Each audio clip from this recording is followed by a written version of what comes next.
E é interessante, sim, se você pegar Sócrates, nesse sentido, ele não tinha medo da morte.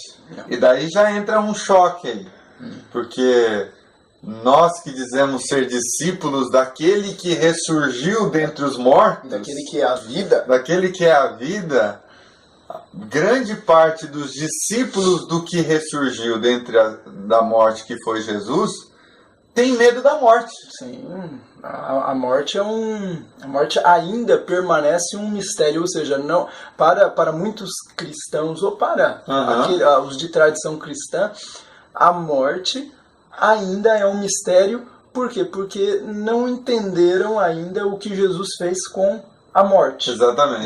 Pela tradição cristã, as pessoas não entenderam o que Jesus fez com a morte. Ele não fez apenas na morte, o que ele fez com a morte, no sentido de que a morte foi materializada ou foi dada uma essência, uma vida para ela, né? O que Jesus fez com a morte, na sua morte e ressurreição. E os cristãos não entenderam ainda isso. Então, veja, Sócrates, alguém que está buscando a verdade pela razão, pela lógica, pela observação, pela introspecção, é alguém que lida com a morte de forma cristã, exatamente. E é interessante porque isso não era apenas um papo de Sócrates.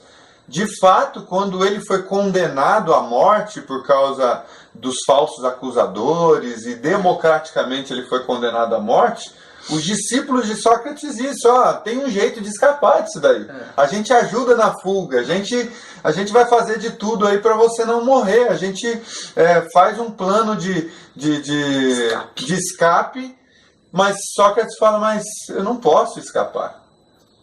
Não seria justo escapar. Então, é interessante isso, porque talvez essa atitude não fosse encontrada naqueles que dizem ter fé em Jesus.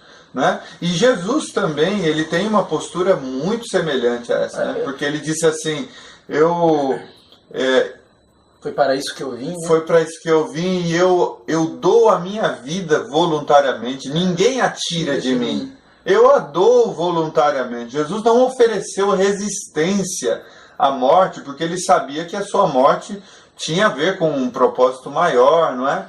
E é interessante essa semelhança com Sócrates, né? E essa discrepância com os que dizem ser discípulos de Jesus.